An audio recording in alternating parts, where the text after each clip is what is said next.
Hello students, e learning with Abhishek के YouTube channel में आप सभी का स्वागत है। आज हम लोग इस वीडियो में अधिगम के संज्ञानात्मक सिद्धांत कॉग्निटिव थ्योरी ऑफ लर्निंग के अंतर्गत कोर्ट लेविन द्वारा विकसित क्षेत्र अधिगम सिद्धांत लेविन फील्ड लर्निंग थ्योरी, जिसको हम अन्य नाम संज्ञानात्मक क्षेत्र सिद्धांत, कॉग्निटिव फील्ड थ्योरी, टोपोलॉजिकल मनोविज्ञान या वेक्टर मनोविज्ञान नाम से जानते हैं, का अध्ययन करेंगे। यह वीडियो सी-टेट, यूपी-टेट, केवीएस व अन्य स्टेट टेट तथा डीएलएड व बीएड के छात्र छात्राओं हेतु अत्यंत महत्वपूर्ण है, उपयोगी है। अतः वीडियो को आप सभी लोग अंत तक देखिए एवं वीडियो को अधिक से अधिक मात्रा में लाइक करें, शेयर करें और चैनल को सब्सक्राइब करें। जो छात्र चैनल पर नए हैं वे सब्सक्रिप्शन बटन के बगल में बेल आइकॉन है, उसको प्रेस करें ताकि हमारी आगे आने वाले वीडियो का नोटिफिकेशन आपको मिलता रहे। तो आइए स्टूडेंट्स, चलिए वीडियो प्रारंभ करते हैं। सबसे पहले हम आते हैं क्षेत्रवादी सिद्धांत पे, जिसके प्रतिपादक कौन है? कोर्ट लेविन है, जो कि एक मूलतः गणितज्ञ हैं। ठीक है, तो इंपॉर्टेंट क्वेश्चन पहला आपका हो गया, क्षेत्रवादी सिद्धांत के प्रतिपादक कौन है या फील्ड थ्योरी के प्रतिपादक कौन है? तो इसका सही जवाब क्या हो जाएगा आपका? Court Lewin.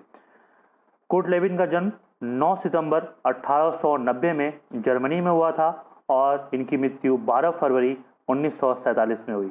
इनको जर्मन अमेरिकी मनोवैज्ञानिक नाम से जाना जाता है। अब क्वेश्चन आता है, जर्मन अमेरिकी मनोवैज्ञानिक नाम से क्यों? क्योंकि इनका जन्म तो जर्मनी में हुआ, लेकिन ये बाद में कहाँ चले गए? अमेरिका चले गए, इसलिए इनको जर्मन अमेरिकी मनोवैज्ञानिक नाम से जाना जाता है। दूसरा इंपॉर्टेंट क्वेश्चन, फील्ड थ्योरी का प्रतिपादन इन्होंने कब किया, किस वर्ष किया? तो फील्ड थ्योरी का प्रतिपादन या क्षेत्र सिद्धांत का प्रतिपादन इन्होंने 1917 में किया। और ये एक इंपॉर्टेंट फैक्ट यहाँ पे एक और आता है, 1917 में ये गेस्टाल्ट मनोवैज्ञानिकों से अलग होते हैं। अपने हम प्लेलिस्ट में आपको एक वीडियो बना चुके हैं, सूच का सिद्धांत, गेस्टाल्टवादी का सिद्धांत, जिसमें बताया गया है कि कोर्ट लेविन भी वहाँ पे कोहलर के सहायक के रूप में थे, लेकिन 1917 में क्या हुए? गेस्टाल्टवाद से अलग होकर क्षेत्रवाद का सिद्धांत प्रतिपादित किया इन्होंने। इनकी पुस्तक का नाम जो है फील्ड थ्योरी ऑफ साइकोलॉजी है। ये भी एक इंपॉर्टेंट क्वेश्चन है कि कोर्ट लेविन के पुस्तक का नाम क्या है? तो फील्ड थ्योरी ऑफ साइकोलॉजी है। मूलतः ये गणितज्ञ थे और कहाँ के निवासी थे? जर्मनी के थे, लेकिन बाद में कहाँ चले गए थे? अमेरिका चले गए थे अपना। ओके, अब आते हैं यहाँ पे हम लोग, जो इन्होंने अपना सिद्धांत दिया था, क्षेत्र सिद्धांत दिया था, इसमें इन्होंने बताया था कि जो व्यक्ति होता है, जो पर्सन होता है, वह आंतरिक और बाह्य दोनों प्रकार के वातावरण के बीच क्या करता है? अपने आप को एडजस्ट करता है, अपने आप को समायोजित करता है, और उसका व्यवहार दोनों तरह के वातावरण क्या करते हैं? प्रभावित करते हैं। आंतरिक और बाह्य वातावरण उसके व्यवहार को प्रभावित करते हैं। बाह्य वातावरण में इसका समाज, परिवार, देश और विद्यालय आता है, जबकि आंतरिक वातावरण में इसका संज्ञानात्मक क्षेत्र आते हैं, जिसमें बुद्धि, चिंतन, संवेग और मूल प्रवृत्ति आती है। इसको फील्ड थ्योरी ऑफ लर्निंग के नाम से भी जाना जाता है। कोर्ट लेविन द्वारा एक फार्मूला प्रदान किया गया था इनके सिद्धांत का, फील्ड थ्योरी का, जिसको B=F कोष्टक में P×E के से इंडिकेट करते हैं। B= बिहेवियर, F= कभी कभी F= फील्ड भी और कभी कभी फैक्टर भी। दो पुस्तक में दोनों मिल जाता है, कभी कोई एक पुस्तक में आपको फील्ड मिलेगा, एक पुस्तक में फैक्टर मिलेगा, तो फील्ड ज़्यादा यहाँ पे सही है। तो B= यानी behaviour equal field into P for person. और कोर्ट लेविन ने यहाँ पे व्यक्ति को क्या कहा है? मनोवैज्ञानिक का व्यक्ति कहा है, तो P फॉर या पर्सन हो जाएगा, और E फॉर इन्वायरमेंट, और इन्वायरमेंट को भी उन्होंने क्या है? मनोवैज्ञानिक वातावरण, इन्वायरमेंट मतलब मनोवैज्ञानिक वातावरण के नाम से इंडिकेट किया है। यहाँ पे फॉर्मूला इनका हो गया B=F कोष्टक में P×E, B for behaviour, F for factor, P for person, E for environment. जबकि P और E का नाम यहाँ पे उन्होंने चेंज किया है। P को उन्होंने कहा है मनोवैज्ञानिक पर्सन, मनोवैज्ञानिक व्यक्ति, मनोवैज्ञानिक मानव, और E को उन्होंने कहा है मनोवैज्ञानिक वातावरण। ओके, इस पर हम आगे अभी चर्चा करेंगे आपसे। अपने इस वीडियो में हम लोग 2-3 इमेज का यूज किए हैं, जिसको आपको समझाएंगे अभी हम। पहला इमेज तो ऊपर आपको दिया हुआ है, जिसमें एक व्यक्ति है, उसके 2 तरह के वातावरण है, आंतरिक और बाह्य। आगे इस तरह और इमेज आपको मिलेंगे जिसमें समझाया जाएगा। ऊपर आपको बता चुके हैं कोर्ट लेविन का जन्म कब हुआ था। अगेन यहाँ पे 9 सितंबर 1890 में इनका जन्म हुआ था और 12 फरवरी 1947 में इनकी क्या हुई थी? मृत्यु हुई थी। इनको जर्मन अमेरिकी मनोवैज्ञानिक नाम से भी जाना जाता है। ये पहला क्वेश्चन हो गया, इनकी जन्म, मृत्यु और किस मनोवैज्ञानिक नाम से जानते हैं इनको। नेक्स्ट है कि क्षेत्र सिद्धांत, फील्ड थ्योरी का प्रतिपादन इन्होंने कब किया था? तो फील्ड थ्योरी का प्रतिपादन इन्होंने 1917 में किया था। इस सिद्धांत के अन्य नाम या उपनाम क्या क्या हैं? तो इस सिद्धांत को आपको बता चुके हैं। टोपोलॉजिकल मनोविज्ञान या वेक्टर मनोविज्ञान के नाम से भी जानते हैं। उसके अलावा तटरूप का सिद्धांत, संज्ञानात्मक क्षेत्र सिद्धांत, लक्ष्य व सूच का सिद्धांत, प्राकृतिक दिशा का सिद्धांत, सदिश दिशा का सिद्धांत, सही दिशा का सिद्धांत, समूह गतिकी का सिद्धांत, व्यवहार गतिकी का सिद्धांत, गत्यात्मक विकास का सिद्धांत, समूह गतिशीलता का सिद्धांत और यू आकार के सिद्धांत के नाम से इसको जानते हैं। ओके स्टूडेंट्स, तो इसको आप स्क्रीनशॉट ले सकते हैं आराम से, और इम्पॉर्टेंट है ये। इनके जितने अन्य नाम है, उपनाम है, इसको आप याद रखिए, क्योंकि एग्जाम में पूछ सकता है बार बार।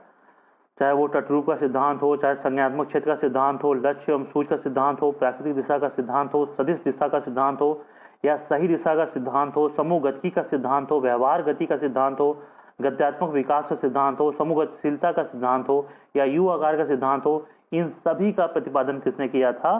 कोर्ट लेविन ने किया था, जो इनके क्षेत्र सिद्धांत, फील्ड थ्योरी का उपनाम है, अन्य नाम है आपका। आगे चलते हैं स्टूडेंट्स, हम लोग आते हैं अपने दूसरे फिगर पे। जो दूसरा इसका फिगर है कोर्ट लेविन का क्षेत्र सिद्धांत का, जिसमें फोर्स फील्ड एनालिसिस की बात की गई है, जिसमें दो तरह के फोर्स कार्य करते हैं इसमें। ओके, यहाँ पे 2 टाइप के फोर्स कार्य कर रहे हैं। पहला आपका होता है ड्राइविंग फोर्स, यानी कि कुछ ऐसे फोर्स जो कुछ ऐसे व्यक्ति, कुछ ऐसे पर्सन, चाहे कुछ ऐसा वातावरण जो हमें काम करने के लिए क्या करता है? फोर्स करता है, ड्राइविंग करता है कि आप कार्य करिए, हम आपके साथ हैं, जिसको हम इसको पॉजिटिव भी कह सकते हैं। ये क्या होता है? पॉजिटिव फोर्स होता है। दूसरा जो कि हमारा निगेटिव फोर्स होता है, इसमें क्या करते हैं, चाहे वो वातावरण हो, चाहे परिवार हो, चाहे कोई अन्य व्यक्ति हो, वो क्या करता है? कुछ लोग हमको कार्य करने से रोकते हैं, बाधा उत्पन्न करते हैं। तो इन दोनों के बीच में जो व्यक्ति होता है वो अपने आप के अपने बिहेवियर को एडजस्टमेंट करता है, इक्विलिब्रियम होता है यहाँ पे, यानी कि संतुलन की स्थिति होती है। दोनों के बीच में क्या करता है? अपने उद्देश्य को प्राप्त करने के संतुलन की स्थिति में आता है और अपने उद्देश्य को प्राप्त करता है। तो इक्विलिब्रियम से इसको यहाँ पे इंडिकेट किया गया है आपका वहाँ पे, यानी कि एक तरह से आपका काम ऐसे लोगों का फोर्स है जो आपको चाहते हैं कि आप काम करें, आप आगे बढ़े, तरक्की करें, और कुछ लोग ऐसे होते हैं जो आपको रोकने का कार्य करते हैं, बाधा उत्पन्न करते हैं। तो दो तरह के फोर्स इसमें काम करते हैं। इनको उन्होंने वेक्टर के नाम से भी इंडिकेट किया है, पॉजिटिव वेक्टर और निगेटिव वेक्टर के नाम से भी इसको जानते हैं। आगे चलते हैं स्टूडेंट्स। लेविन का सिद्धांत प्रत्यक्षीकरण तथा अभिप्रेरणा पे बल देता है। कोर्ट लेविन का जो सिद्धांत है वो प्रत्यक्षीकरण और अभिप्रेरणा पे अधिकतम बल देता है। व्यक्ति के समक्ष 2 प्रकार के चालक, यानी कि ड्राइव की बात करें तो होते हैं, जिनमें से एक उद्देश्य मूलक होता है, यानी कि हमारे उद्देश्य को प्राप्त करने में, हमारे गोल को प्राप्त करने में क्या करता है? हमारी सहायता करता है। और दूसरा उद्देश्य तक पहुंचने में विरोधी का कार्य करता है, यानी कि वो हमारा साथ नहीं देता, वो हमारा विरोधी काम करता है। जैसे कि ऊपर के फिगर आपको बताया गया कि 2 तरह के ड्राइव कर रहे हैं, 2 तरह के चालक काम कर रहे हैं, 2 तरह के फोर्स कार्य कर रहे हैं। एक हमारे क्या कर रहा है? उद्देश्य को प्राप्त करने में मेरी सहायता कर रहा है, और दूसरा हमारे उद्देश्य को प्राप्त करने में वो उसकी सहायता न करके उसका वो विरोध कर रहा है। आगे चलते हैं स्टूडेंट्स, अब आते हैं नेक्स्ट फिगर पे। लेविन के संप्रत्ययों का रेखीय चित्रीय निरूपण, जिसमें इन्होंने बताया है पहला आपका पर्सन, जो कि आपको सेंटर में दिखाई दे रहा है। पर्सन के बाहर जो आपका लाइफ स्पेस है, जीवन स्पेस में, उसमें पॉजिटिव और निगेटिव दोनों तरह के वेक्टर पाए जाते हैं। और इसी को ही इन्होंने क्या कहा है? मनोवैज्ञानिक वातावरण कहा है, साइकोलॉजिकल इन्वायरमेंट कहा है इसको। और उसके बाहर का जो आपका एरिया दिखाई दे रहा है वो क्या हो जाएगा? उसका वो क्षेत्र हो जाएगा। अब जीवन स्पेस क्या होता है? ये एक नया चीज है यहाँ पे, इसका वो बता देते हैं। क्षेत्र मनोविज्ञान का प्रमुख प्रत्यय, जो प्रमुख कॉन्सेप्ट है, वो जीवन स्पेस है, लाइफ स्पेस है, जो क्षेत्र फील्ड के उस अंश को इंगित करता है जहां प्राणी वास्तव में विद्यमान होता है। यानी कि यह फील्ड के, यानी कि यह क्षेत्र के उस, यानी कि जो फील्ड आपका दिया हुआ है, सॉरी, ये जो फील्ड दिया हुआ है, फील्ड के उस क्षेत्र को इंडिकेट कर रहा है जहां पे पर्सन वास्तव में है।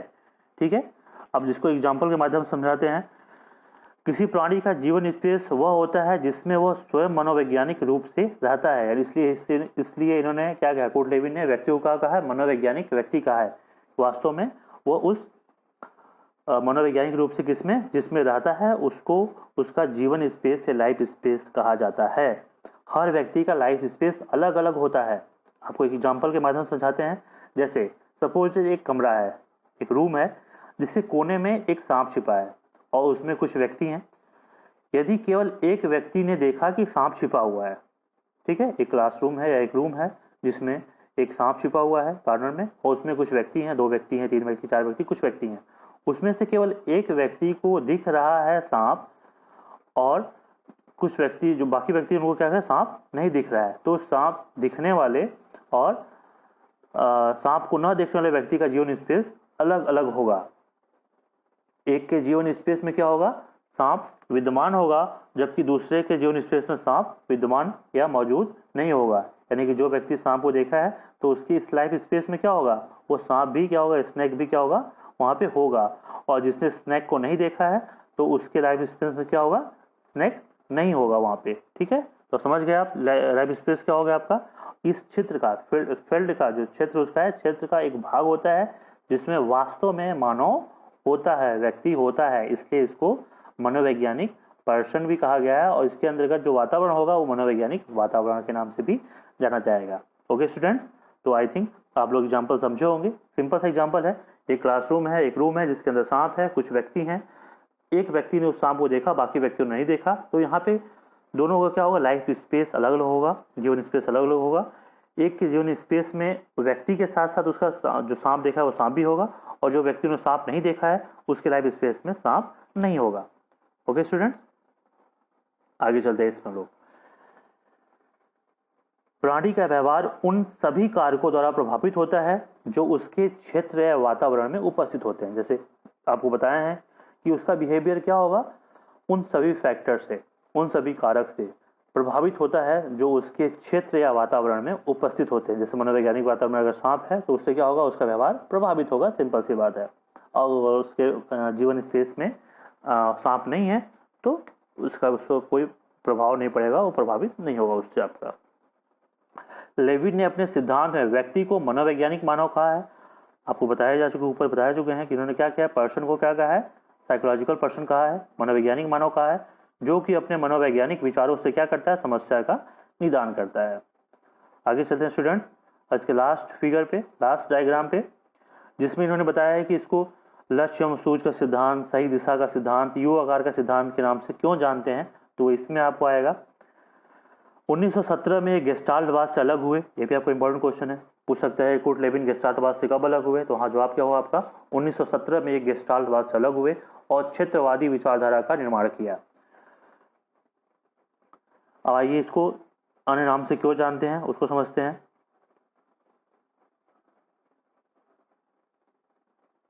चलिए देखिए, यहाँ पे क्या हुआ, एक पर्सन, यहाँ पे 4 तरह आपको फिगर देखने को मिलेंगे, first, second and third and last is fourth. यहाँ पे आपको 2 चीज मिल रहे हैं, पी और G, P for person, G for goal, जो कि संज्ञात्मक क्षेत्र सिद्धांत के अंदर आएगा कि हर व्यक्ति क्या होगा, उसका कोई ना कोई एक गोल होता है। तो पर्सन और गोल हो गया, जिस हर व्यक्ति अपने गोल को प्राप्त करने के लिए क्या करता है, उस दिशा की ओर अग्रसर होता है। दूसरा आपका था यू आकार का क्षेत्र, जिसको परिवर्तन का क्षेत्र, परिवर्तन की बाधा के नाम से भी जानते हैं। अब यहाँ पे पर्सन और गोल के बीच में क्या आ गया है, एक बैरियर आ गया है यू आकार का। ठीक है, ये बैरियर है, बी फॉर बैरियर, पर्सन और गोल के बीच में बैरियर आ गया।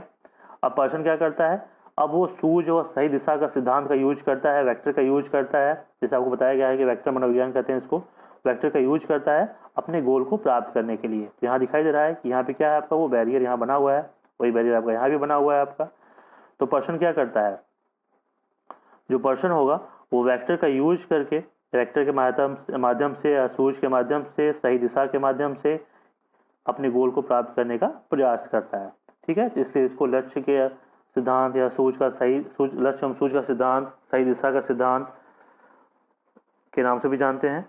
और लास्ट वाले फिगर में क्या दिख रहा है आपको, कि जो पर्सन था वो वेक्टर के माध्यम से, यानी कि वेक्टर के माध्यम से क्या करता है, अपने गोल को प्राप्त कर लेता है। तो यहाँ लक्ष्य प्राप्ति का सिद्धांत के नाम से भी इसको जानते हैं। ओके स्टूडेंट्स, समझ गए, आई होप आप समझ गए होंगे। तो यहाँ पे जो शॉर्ट नेम दिया उसको मैं डिफाइन कर दे रहे हैं, P for person, G for goal, B for barrier and V for vector. तो ये रहा स्टूडेंट्स आपका कुर्ट लेवी द्वारा विकसित Lewin field learning theory. I hope आपको वीडियो पसंद आया हो। आप इसको अधिक से अधिक मात्रा में लाइक करें, शेयर करें और सब्सक्राइब करें। वे स्टूडेंट्स जो मेरे चैनल पर नए हैं वो सब्सक्रिप्शन बटन के बगल में बेल आइकॉन दिया है, उसको प्रेस करें ताकि हमारी आगे आने वाले वीडियो का नोटिफिकेशन आपको मिलता रहे। इन सभी वीडियो का PDF फाइल हमारे इस वीडियो के डिस्क्रिप्शन लिंक में आपको मिल जाएंगे और उसके अतिरिक्त डिस्क्रिप्शन लिंक में और आई बटन में आपको हमारे इससे रिलेटेड जितने भी वीडियो हैं उनके नोटिफिकेशन आपको मिल जाएंगे। आप वहां से मेरे अन्य वीडियो को भी देख सकते हैं। इसका PDF फाइल आपको हमारे ई लर्निंग विद अभिषेक के टेलीग्राम चैनल पर उपलब्ध है। आप उसको डाउनलोड करके वहां से भी प्राप्त कर सकते हैं। तो आज के लिए स्टूडेंट इतना ही। Thank you so much.